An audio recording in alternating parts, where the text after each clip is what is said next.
Hi, this is Dennis with Second Chance Tackle. Today we've got what I'll call a project reel. It was one that Vasco has sent in. And, let's start with what the reel is. The reel is a Horrocks and Ibbotson. It was made in Utica, New York, circa the 1950s, 1960s. A lot of times you'll see these reels and they'll say HI, high reels. And, high is just it's just the initials of Horrocks and Ibbotson. But this one was sent in, and Vasco said, well, see if it can make it work. If you can't, just consider it a project reel. So we're going to consider it a project reel. Here's why. It's missing a screw, not a big deal. The reel could probably run without that.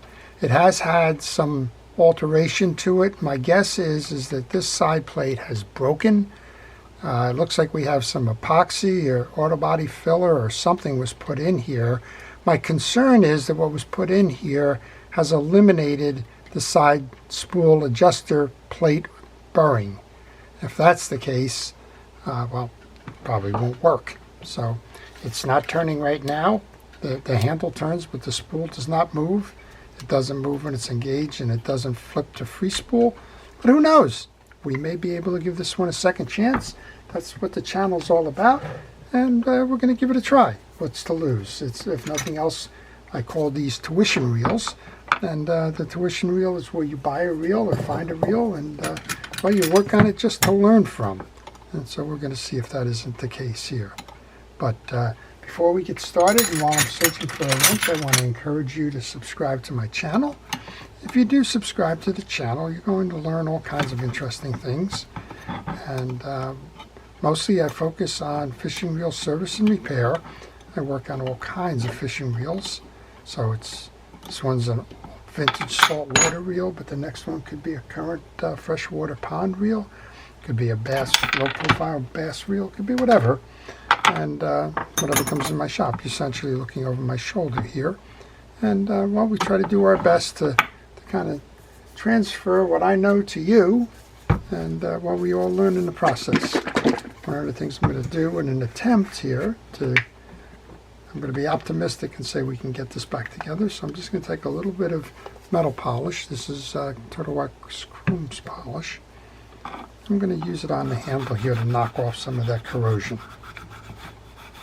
So HI was part of those upstate New York and Midwest reel makers. You found HI, you found Gladding was up in upstate New York.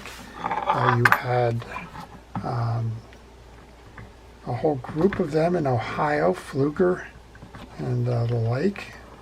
You had Bronson in Michigan. All of those were kind of making about the same type of product in the same era. And this one was out of Utica, New York. And let's see what we can find. Like I said, there's clearly an attempt at rescuing the reel. So here's the build-up, whatever this may be. Looks like they still had a piece knocked off of the center core here. So one of the things you want to do as you play around with these reels is you want to take pictures along the way. I imagine if I could identify more than just made in New York, a model number or something, I could go back and try and do some research and find some schematics and the like. Right now we're going to fight for every minute of our existence here. We're going to hope that we can get these side plate screws out. They're very corroded, and of course with the alteration that was done here, we're just not sure if maybe something else got glued into place there. We know one of them will come out because one's already out on the other side. But again, take the pictures. That'll help us to understand the orientation of the pieces, where they go. And, importantly, if you're going to go to work to put the reel back together again, maybe you have to leave the project for a little while, this will help you to find it again when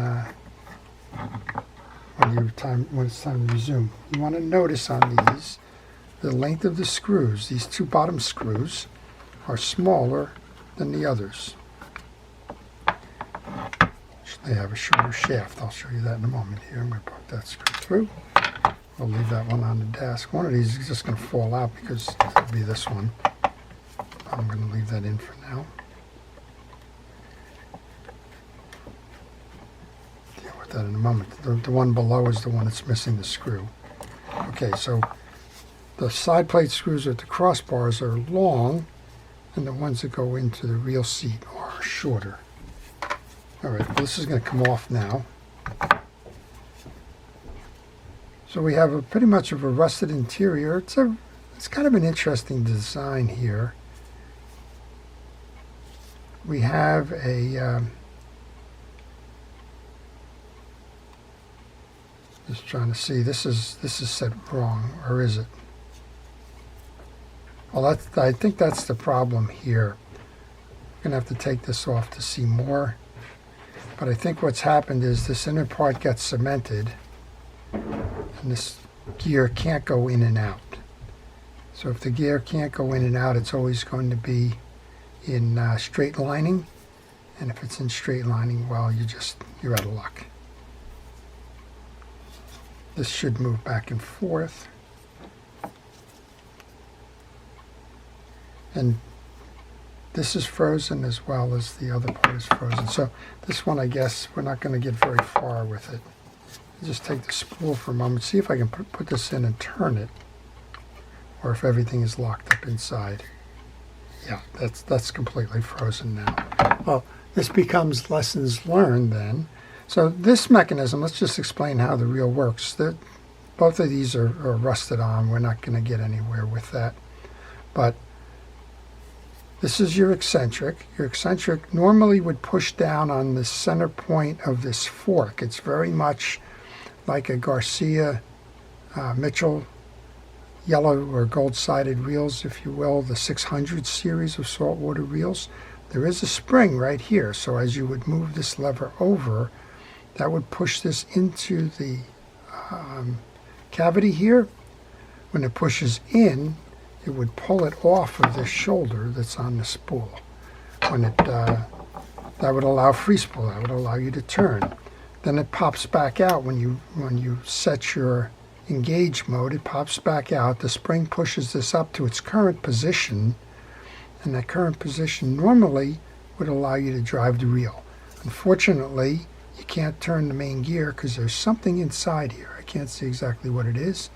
It's probably what remains of that bearing cap here, and that's most likely rusted right on there. With that being rusted on there, you can't turn the main gear because you can't turn the pinion gear. Any attempt to do that would be, well, not only foolhardy, but it would break it. And what I'm seeing right now in terms of turning this shaft is only because there is no drag on here. So we've learned a little bit about this.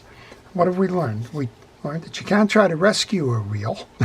That was what was done here. Most likely there was a broken side plate. You can see the unevenness. You have a shoulder here, and then it kind of comes in and looks like it's been filed off.